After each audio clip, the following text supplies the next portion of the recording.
Hello बच्चों, JEE mains exam 2025 22 जनवरी से 29 जनवरी के बीच में है। आपके पास मिनिमम 8 दिन हो सकता है और मैक्सिमम 16 दिन हो सकता है। इन दिनों हमें क्या करना चाहिए, कहां फोकस करना चाहिए, इस बारे में मैं बताने वाला हूं आपको। तो सबसे पहले, अपने पास वक्त नहीं है तो फटाफट हम इसको कंक्लूड कर देंगे। इसमें जो इंपॉर्टेंट पॉइंट्स है उसको ध्यान दे देंगे। तो हमारा क्या है, जितने सारे सिलेबस हमने पढ़ा है, कौन सा टॉपिक कितना स्ट्रांग है, कौन सा टॉपिक कितना वीक है, इन सभी चीजों के बारे में अपने को पता होता है। सबसे पहले जो आपको स्ट्रांग चैप्टर्स हैं, जो आपने पढ़ा है अच्छे से, उसको क्या करिए, सबसे पहले गो थ्रू करिए। उसमें कोई कॉन्सेप्ट छूट ना जाए। कोई डिवाइस है, उसका वर्किंग प्रिंसिपल क्या है, फार्मूला है क्या है, कैसे काम करता है, उसके कॉन्सेप्चुअल क्वेश्चंस कैसे बनते हैं, इन सभी चीजों पे ध्यान देना है। आपको पेज पलट के, जैसे किसी टीचर्स ने आपको पढ़ाया है और आपको क्लास में कभी मजा आया है उन चीजों पे, तो वो चीजें आपको दिमाग में रिमेंबर करने के लिए सर के नोट्स, टीचर्स के नोट्स आप रिवीजन करिए। उसके सारे फॉर्मूले सर ने क्या बताए थे, कभी कोई कॉन्सेप्ट बताए होंगे, कभी इंपॉर्टेंस चीजें बताए होंगे, कोई इस तरह की बातें बताए होंगे कि यहां इस तरह के प्रॉब्लम में बच्चे इस तरह की गलतियां करते हैं, गलतियों पे फोकस करना है। उन सभी से, जैसे सपोज करिए कि 1 साल आपने स्टडी करा है अच्छे से, तो 1 साल में प्रॉब्लम प्रैक्टिस करा है, प्रैक्टिस अच्छा खासा हो ही गया होगा, लेकिन अगर आपके दिमाग में कॉन्सेप्ट नहीं है तब आप क्या करेंगे? तो आपको क्या करना है, कॉन्सेप्ट को फ्लूइड बनाना है। जितने चीजें आपको 60 to 70, जो बच्चे बहुत ज्यादा प्रिपरेशन नहीं है उसको 60 to 70% चैप्टर्स के, मतलब पूरा उसको क्या करना है, फ्लूइड के तरह दिमाग में होना चाहिए। जैसे हमने सपोज करो कि नाम लिया, तो आपके दिमाग में फटाफट उसके कॉन्फ़िगरेशन, उसके फार्मूले, उसके वर्किंग प्रिंसिपल, ये सारी चीज आपको दिमाग में चलने लगना चाहिए। जैसे सपोज करो कि हमने बोला कि गैल्वेनोमीटर, तो आपको फटाफट गैल्वेनोमीटर का डायग्राम, उसके जो करंट सेंसिटिविटी, वोल्टेज सेंसिटिविटी, ये सारे दिमाग में इसके फार्मूले आपके आ जाना चाहिए। जैसे हमने अमीटर बोला, तो आपको पता चल जाना चाहिए कि शंट क्या है, अमीटर कैसे होता है, अमीटर गैल्वेनोमीटर को अमीटर में कैसे कन्वर्ट करते हैं, सीरीज में लगाते हैं कि पैरेलल में लगाते हैं, ये सारी चीज आपके दिमाग में चल जाना चाहिए। वोल्ट मीटर कहा, तो वोल्ट मीटर क्या है, वोल्ट मीटर गैल्वेनोमीटर को वोल्ट मीटर में कैसे कन्वर्ट करते हैं, और वो गैल्वेनोमीटर को अगर वोल्ट मीटर में कन्वर्ट कर दिया तो उससे कैसे हम वोल्टेज मेजर करते हैं, उससे करंट सेंसिटिविटी, ये जिससे इससे रिलेटेड जो भी चीजें हैं, उन चीजों का आप अच्छे से दिमाग में सेट कर पाए। बातें समझ आ रही है? तो आप रोज पर डे क्या करिए, 4 चैप्टर्स कम से कम, उसके फॉर्मूलेज, कॉन्सेप्ट, उसके जो मतलब क्या कहेंगे, कॉन्सेप्ट बेस्ड जो क्वेश्चंस होंगे, इन सभी चीजों को आप ध्यान से देखिए, उसको दिमाग में सेट करिए। और इन 7-8 दिनों में आपने अगर कॉन्सेप्ट को बहुत अच्छे से, जो पढ़ा हुआ चैप्टर्स है उसके कॉन्सेप्ट, फार्मूले, उसके वर्किंग प्रिंसिपल्स, या जो भी है उसके थ्योरेटिकल चीजें, कॉन्सेप्ट अगर बहुत अच्छे से आप कर लेते हैं, आप बिलीव करिए कि आप आराम से 60 to 70% क्वेश्चंस कर सकते हैं इजीली। क्योंकि आप मेंस का एग्जाम दे रहे हैं, बहुत ज्यादा टफ एग्जाम्स नहीं होते हैं। 50% क्वेश्चंस इजी होते हैं, 35% क्वेश्चंस मीडियम होते हैं, और 15% क्वेश्चंस सिर्फ टफ होते हैं। तो हम 15% को अगर छोड़ भी दें तो हम 85% पे फोकस कर सकते हैं। उसमें भी मैं अभी बताने वाला हूं कि कौन सा चैप्टर्स का क्या वेटेज है और अप्रोक्सीमेटली कितने क्वेश्चंस पूछे जाते हैं, कौन सा चैप्टर्स इजी होते हैं, इजीली आप 1-8 घंटे में प्रिपेयर कर पाएंगे। ये सारी बातें आपको अभी हम डिस्कस करने वाले हैं। तो यहां से सबसे पहला क्या करना है कि कॉन्सेप्ट को बहुत अच्छे से रिवीजन करना है।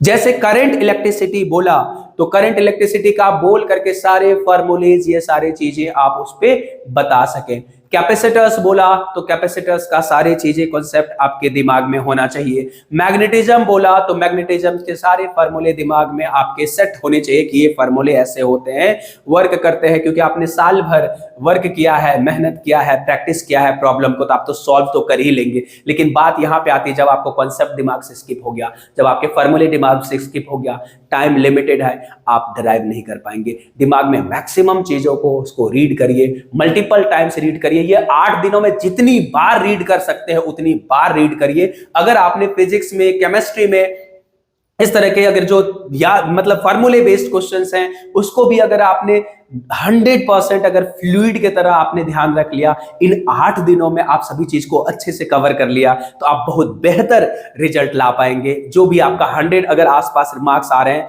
It can go up to the 180, 160, 150। अगर आपने फर्स्ट अटेम्प्ट में 97, 98% भी मार्क्स ले आते हैं, जिनके जो बच्चे बहुत अच्छे से प्रिपेयर कर रहे हैं उनकी बात नहीं कर रहे हैं, जो बच्चे 100, 120, 130 के बीच में फ्लक्चुएट कर रहे हैं, 90 मार्क्स में ला पा रहे हैं, उसको स्कोर 150, 160 लाने में, मतलब 97 और 98% अगर फर्स्ट अटेम्प्ट में आ जाता है, आप दूसरे अटेम्प्ट में आराम से कंफर्टेबली और कॉन्फिडेंस के साथ एग्जाम दे पाएंगे, जिसका मजा ही अलग होता है। एक बात आपको वो जो रिजल्ट होता है वो एक कॉन्फिडेंस देता है, और आपको एग्जाम में बैठने की एक प्रैक्टिस हो जाएगी, जिससे बहुत ज्यादा अगर दूसरी बार आप देंगे तो बहुत बेहतर रिजल्ट हो सकता है। ये तो उन बच्चों के लिए हो गया जो बच्चे मतलब बाउंड्री लेवल पे है, सपोज करो 100, 120, 130 इस तरह के मार्क्स ला रहे हैं और उसने मेहनत किया है अच्छा खासा जेन्युइनली। तो अब बात रही कि जो रैंक्स वाले बच्चे हैं, जो रैंकर्स हैं, जिसको सब कुछ बहुत अच्छे से पता है,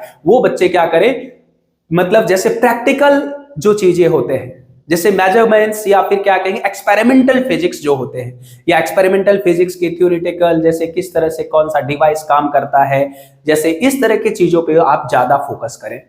बात समझ आ रहा है? और ये सभी चीजों को पर फोकस करें, कॉन्सेप्ट को आप भी रिवीजन करें, क्योंकि आप अगर अच्छे बच्चे हैं, आपने पूरे क्वेश्चंस को अच्छे से सॉल्व किया है, पूरे फिजिक्स, केमिस्ट्री, मैथमेटिक्स को, तो आप उस पे कॉन्सेप्ट जो साइड की चीजें हैं, जो कुछ छूट ना जाए, आप प्रॉपर मतलब क्या करेंगे, सिलेबस को फोकस करें, क्या सिलेबस से बाहर है उन चीजों के, अगर कोई चीजें आपका छूट रखा है तो उसको फटाफट, अगर आप रैंकर्स हैं, एक दो चीजें अगर आपने छूट रखा है, वो चीज आप हाल फिलहाल में स्टडी कर लेंगे, टीचर से पूछ लेंगे, खुद से काम कर लेंगे, तो आपको वो अगर क्वेश्चन पूछा तो आप फटाफट सॉल्व कर देंगे। ये सारी चीज ऑप्टिमाइज करने, रिजल्ट को ऑप्टिमाइज करने में आपको बहुत ज्यादा हेल्प करने वाला है।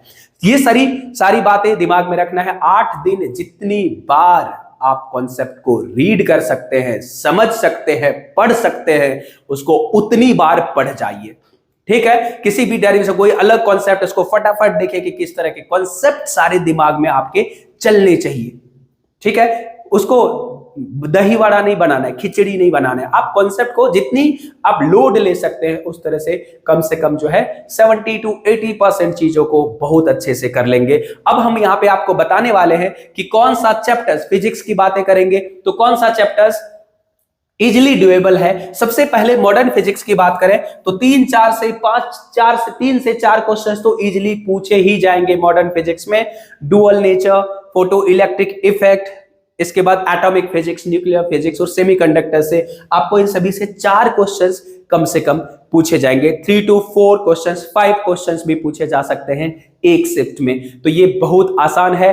अगर आप इसको थ्योरेटिकल कॉन्सेप्ट वाइज भी अगर देखेंगे, फॉर्मूले ध्यान में रखेंगे, कॉन्सेप्ट करेंगे, एक बार आप इसको अच्छे से रीड कर लेंगे, जो नोट्स आपको शिक्षक ने, टीचर ने दिया है या किसी बुक से अगर आप रीड कर लेंगे, तो आराम से आपको एक दिन में ये 4 मतलब 16 to 20 मार्क्स आप स्कोर कर सकते हैं। यहाँ पे सिर्फ 1 डे उसमें ढंग से लगाइए, अगर आपने पढ़ा हुआ है तो थ्योरेटिकल होता है और उसको सॉल्व आप कर पाएंगे।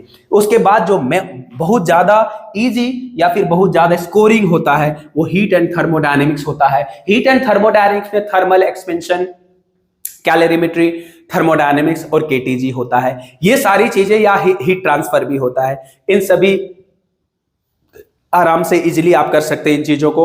बहुत मतलब अगर मजेदार होता है ये, और स्कोरिंग चैप्टर्स होता है, या 12 मार्क्स आप यहां से स्कोर कर सकते हैं बहुत इजीली। इसको मेहनत करिए, इस पे फॉर्मूलेज देखिए कैसे काम कर रहे हैं, उसको दिमाग को ट्रेन करिए, उस तरह से आपने सॉल्व किए ही होंगे तो उस बेसिस पे। उसके बाद देखिए ऑप्टिक्स से 2 से 3 क्वेश्चंस, ज्यादातर 3 नहीं 2 ही क्वेश्चंस इससे पूछे जाते हैं ऑप्टिक्स से। आप 2 क्वेश्चंस वहां पे आप देख सकते हैं, नॉर्मल बेसिक्स, रूल्स, फॉर्मूले, कैसे काम करता है, ये सारी चीजें। ऑप्टिक्स में आप देख सकते हैं कि टेलीस्कोप और माइक्रोस्कोप, इन चीजों को, रिजॉल्विंग पावर, इन चीजों को सिलेबस से निकाल दिया गया है। इसको आप नहीं पढ़ेंगे तो भी चलेगा। तो यहां से इन चीजों को देखिए, 2 से 3 क्वेश्चंस यहां से पूछे जाएंगे।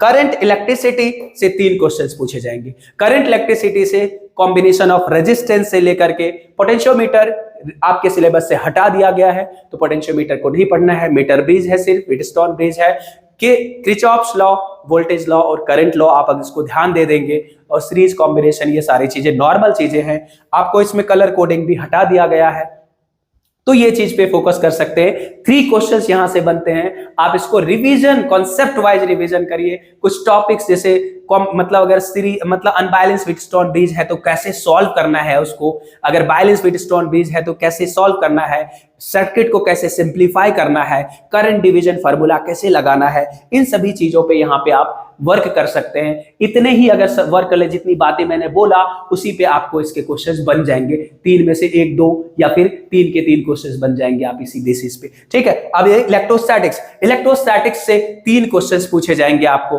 ठीक है। इलेक्ट्रोस्टैटिक्स मतलब इंक्लूडिंग कैपेसिटर्स, आपको 3 क्वेश्चंस पूछे जाएंगे। Electric field, potential, relation between field and potential, solid conductor, hollow conductor, solid insulator, hollow insulator, ring, disc के कारण फील्ड और पोटेंशियल, डायपोल्स के कारण फील्ड और पोटेंशियल, एक्सियल, इक्वेटोरियल पॉइंट पे, जनरल पॉइंट पे, ये सारे फार्मूले आपके दिमाग में चलने चाहिए। अगर ये सारे फार्मूले चलते हैं, इससे जो भी क्वेश्चंस होंगे वो आप इजीली सॉल्व कर जाएंगे। जैसे मतलब ये कूलम्स लॉ ऑफ इलेक्ट्रोस्टैटिक्स है, सपोज करो, इन सभी के इलेक्ट्रिक फील्ड, पोटेंशियल, ये सारी चीज आप यहां से आराम से गॉस लॉ के बेसिस पे एक क्वेश्चन पूछे जाते हैं, पूछे जा सकते हैं। तो ये 4 चीजें यहाँ पे आप ध्यान दे देंगे। 3 क्वेश्चंस इससे पूछे जाएंगे आपको। मैग्नेटिज्म से 2 क्वेश्चंस पूछे जाएंगे। बहुत आसान चैप्टर्स है मैग्नेटिज्म, आपने पढ़ा होगा तो उसको एक बार गो थ्रू करिए बढ़िया से। फार्मूले बेस्ड हो सकते हैं, फार्मूले ध्यान रखिए सारे टॉपिक्स का, इंस्ट्रूमेंट का।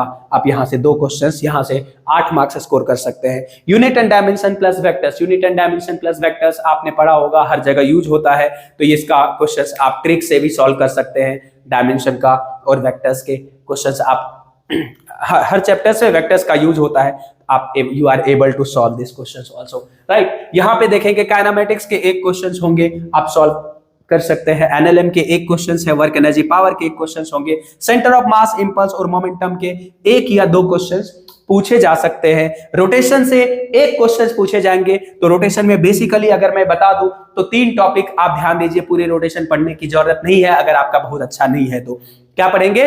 टॉर्क, दूसरा क्या? मोमेंट ऑफ इनर्शिया, और तीसरा क्या? Conservation of angular momentum. ये 3 चीजों से क्वेश्चंस मोस्टली पूछे जाएंगे। अगर आपको पूछा गया तो नेक्स्ट में हम एग्जाम के बाद हम जब पेपर डिस्कशन में आएंगे तो वहां पर हम इन बातों पे बात करेंगे। इस वीडियो को मैं रिफर करूंगा कि देखिए यहां से ज्यादातर questions moment of inertia, parallel axis theorem, perpendicular axis theorem के क्या एप्लीकेशन से क्वेश्चंस पूछे जाते हैं। Solid sphere, hollow sphere, disc, ring, ये मतलब रॉड, रेक्टेंगुलर सीट या स्क्वायर सीट या क्यूब, क्यूबाइड, मतलब ट्रायंगुलर कोन, इन सभी का फार्मूला आपको याद होना चाहिए। और इसके parallel axis theorem, perpendicular axis theorem थोड़ा सा देख लीजिएगा। 2-4-5 मिनट का काम है, अगर आपने पढ़ा है तो इसको बहुत अच्छे से आप क्लियर कर सकते हैं। इसमें से 1 क्वेश्चन, जितने वर्ड बोले इनमें से 1 क्वेश्चन रोटेशन से पक्का पूछा जाएगा, पूछा ही जाएगा। ग्रेविटेशन से ज्यादातर क्वेश्चंस कहां से पूछे जाते हैं? वेरिएशन ऑफ जी से। रोटेशन, अगर अर्थ रोटेट कर रहा है तो जी कैसे वेरी कर रहा है, ज्यादातर पूछे जाते हैं। बट पूछा कहीं से भी जा सकता है। Relation between field and potential पूछा जा सकता है। Potential, solid sphere, hollow sphere, ring, disc के बारे में पूछा जा सकता है। वेरिएशन ऑफ इलेक्ट्रिक फील्ड का ग्राफ पूछा जा सकता है। यहाँ पे इन चीजों का आप ध्यान दे सकते हैं। कोई दिक्कत यहां तक? यहां से अगर एसएचएम की बात करें तो एसएचएम से 1 क्वेश्चन पूछे जाएंगे। एसएचएम के 1 क्वेश्चन पूछे जाएंगे। फेजर, ज्यादातर फेज डिस्टेंस या फेज मतलब क्या कहें, फेज डिफरेंस से क्वेश्चंस पूछे जाएंगे। कितने दार में 2 एसएचएम मीट करता है, या फिर एम्पलीट्यूड, एक्सेलरेशन, वेलोसिटी, ये सारे फार्मूले अगर आपको याद है। स्प्रिंग, ब्लॉक सिस्टम से क्वेश्चन, सिंपल पेंडुलम से क्वेश्चन, फिजिकल पेंडुलम से क्वेश्चन, इससे क्वेश्चंस आपको पूछे जा सकते हैं यहाँ पे, ठीक है। सॉलिड एंड फ्लूइड मैकेनिक्स से 1 या ज्यादा से ज्यादा 2 क्वेश्चंस पूछे जाएंगे। सॉलिड बहुत छोटा सा चैप्टर है, फ्लूइड मैकेनिक्स ज्यादा है, लेकिन इससे क्वेश्चंस 1 से 2 क्वेश्चंस पूछे जा सकते हैं। अगर आपके अच्छे हैं तो आप पढ़ सकते हैं, अदरवाइज स्किप भी कर सकते हैं। लेकिन ये बहुत आसान है, तो बेहतर ये है कि अगर वक्त है तो आप उसको पढ़ लीजिए। कॉन्सेप्ट रिवीजन करिए। मैंने क्या कहा, इन 7 दिनों में जितनी बार आप कॉन्सेप्ट को रिवाइज कर सकते हैं उसको जरूर करें। यहाँ पे वेव से 1 क्वेश्चन पूछे जा सकते हैं। यहाँ से ज्यादातर फेज डिफरेंस, पाथ डिफरेंस से क्वेश्चन आपको पूछे जाते हैं। यहाँ पे अगर देखेंगे ईएमआई और एसी से 1 से 2 क्वेश्चन पूछे जा सकते हैं, जिसे रेजोनेंस से क्वेश्चन पूछे जाएंगे। यहाँ पे और क्या, LCR circuit, LR circuit, LC circuit, RC circuit से क्वेश्चंस यहां से पूछे जा सकते हैं। आरएमएस और एवरेज, ये सारे 4-5 टॉपिक ही है। इसमें आराम से क्वेश्चंस डुएबल है। जैसे इसमें एसी जनरेटर होगा, ट्रांसफार्मर होगा, ट्रांसफार्मर के एक क्वेश्चंस पूछे जा सकते हैं। तो फटाफट step up step down transformer, जिसमें number of turns in secondary coil ज्यादा होता है, स्टेप अप ट्रांसफार्मर होता है। Number of turns in primary coil अगर ज्यादा होता है तो स्टेप डाउन ट्रांसफार्मर होता है। वहां से इन सभी चीजों को आप फटाफट सॉल्व कर सकते हैं। यहां से ईएमडब्ल्यू, इलेक्ट्रोमैग्नेटिक वेव्स, अब देखो रोटेशन बहुत बड़ा चैप्टर है और यहाँ पे इलेक्ट्रोमैग्नेटिक वेव्स बहुत छोटा, ईएम वेव्स बहुत छोटा सा चैप्टर है। इससे एक क्वेश्चन नॉर्मली हर साल पूछा ही जाता है, इसको आप आराम से ध्यान दे देंगे। इन सभी टॉपिक पर क्या करेंगे, फोकस पे, ये पूरा फिजिक्स ही है आपका। इस पे आपको जो जो चैप्टर आपके अच्छे हैं, आपने मन लगा के पढ़े हैं, प्रैक्टिस किए हैं, उसके थ्योरी को, उसके कॉन्सेप्ट को, उसके जो भी फॉर्मूलेज हैं उसको दिमाग में रखिए, क्योंकि वहां पे अगर आपको फॉर्मूले, कॉन्सेप्ट अगर आपको पता है तो आप प्रॉब्लम को आसानी से सॉल्व कर पाएंगे। ये सारी चीजें देख लीजिए, इसको हमने कौन से क्वेश्चन से कितने क्वेश्चंस पूछे जा सकते हैं, कौन से चैप्टर से, एक संभावना मैंने बताया है। इस तरह के ही आपके क्वेश्चंस पूछे जाएंगे। इसी तरह से और सभी सब्जेक्ट में भी मेरा मतलब सजेशन रहेगा। ऐसे मुझे तो मैथमेटिक्स या केमिस्ट्री के बारे में बहुत ज्यादा मैं नहीं बता पाऊंगा, लेकिन पढ़ने का तरीका बच्चे सभी सब्जेक्ट का सेम ही होता है। आपके कॉन्सेप्ट दिमाग में होना चाहिए, फॉर्मूले दिमाग में होना चाहिए, ट्रिक्स दिमाग में होना चाहिए, कब कैसे सॉल्व करते हैं ये सारी चीजें दिमाग में होना चाहिए। तो आप कॉन्सेप्ट को बहुत अच्छे से, कोई भी एक, जैसे नोटबुक्स है तो टीचर्स की नोटबुक फॉलो करें कॉन्सेप्ट को देखने के लिए, और उसको देखने में बहुत ज्यादा टाइम नहीं लगेगा अगर आप पढ़े हुए हैं तो। इसमें अगर मेरा ये वीडियोस अच्छा लगा तो आप इसको मतलब सबसे पहले तो इसको पूरा देखिए, ठीक है, कंप्लीट देखिए, उसके बाद बंद करिए और जो बात बोला मैंने उसमें लग जाइए। सोने के बाद, सोते हुए तो नहीं पढ़ सकते ना, जैसे खाते पीते उठते बैठते घूमते फिरते, आपको अभी 7 दिन कॉन्सेप्ट पर वर्क करना है, सारी चीज को फॉर्मूले याद रखना है, सारी चीज, क्योंकि मेंस का एग्जाम है, बहुत ज्यादा टफ नहीं पूछे जाते हैं। मैंने आपको पहले भी बताया क्या होता है, 50% इजी होता है, ठीक है, 50% इजी होता है, 35% मीडियम लेवल का होता है और 15% टफ लेवल का क्वेश्चन होता है। अगर आपको कॉन्सेप्ट वाइज भी सब कुछ अच्छे से पता है तो आप गलती सही करते हुए भी, काट मार के भी 160 मार्क्स तक ले आएंगे, और 160 मार्क्स ले आएंगे तो 98 परसेंटाइल आप ले आएंगे आराम से। 97, 98 से ज्यादा आप स्कोर कर सकते हैं। और फर्स्ट अटेम्प्ट में अगर ठीक ठाक मार्क्स ले आए, दूसरे अटेम्प्ट में आपका कॉन्फिडेंस लेवल ही अलग होगा और बहुत बेहतर कर पाएंगे। और टॉप लेवल बच्चों के लिए मेरा सजेशन ये है, जो बहुत अच्छे से पूरा सब कुछ कॉन्फिडेंस है, जैसे 270, 280, 290 मार्क्स ला रहे हैं, या पूरा का पूरा मार्क्स ला रहे हैं, या 260, 250 से ऊपर मार्क्स ला रहे हैं, तो कॉन्सेप्ट बच्चे आपके लिए भी है। क्योंकि आप अगर इंटेलिजेंट बच्चे हैं तो आप मेहनत ज्यादा किया है आपने, और अगर आपने प्रैक्टिस बहुत ज्यादा किया है तो मैथमेटिकली कैलकुलेशन आपका तो बहुत अच्छा ही होगा। आप कॉन्सेप्ट पे वर्क करिए, किसी तरह के कॉन्सेप्ट ना छूट जाए, कॉन्सेप्ट छूट जाएगा तो वहां पे क्वेश्चंस नहीं बन पाएंगे। फोकस ऑन द कॉन्सेप्ट, जितनी बार आप कॉन्सेप्ट को रिवीजन कर सकते हैं, फॉर्मूले को रिवीजन कर सकते हैं, शॉर्ट नोट्स बना सकते हैं, खुद से लिख सकते हैं, उसको लिख डालिए 10 बार, 5 बार, 20 बार, जितनी बार आप कर सकते हैं। 8 दिन में ये इतना पॉसिबल है। 8 दिन में 16 घंटे का एवरेज पकड़िए, नहीं तो 15 घंटे का एवरेज पकड़िए। सोना है, खाना है और पढ़ना है, और हेल्दी खाइए, बाहर का सामान मत खाइए। ऐसा नहीं कि कुछ गलत खा लिया, मन इजी गोइंग फील नहीं हो रहा है तो लिक्विड फूड ज्यादा लीजिए। ये सारे हेल्थ जो है ये भी बहुत इंपॉर्टेंट है। अगर तबीयत अच्छी नहीं रही, आप कंफर्टेबल नहीं फील करें, तो देखिए ये रिजल्ट जो होता है 3 घंटे का ही होता है, और ये 3 घंटे में आपने अपना अगर 100% लगाया तो आप बहुत अच्छा रिजल्ट ले पाएंगे। All the best everyone. यहां तक इसको देखिए। अगर मेरा वीडियोस अच्छा लगा तो सब्सक्राइब करिए, दोस्तों को शेयर करिए, थोड़ा कंट्रीब्यूट करिए, ताकि मैं और क्वालिटी कंटेंट हमेशा बनाने के लिए मुझे प्रोत्साहन मिलता रहे। Thank you. All the best everyone.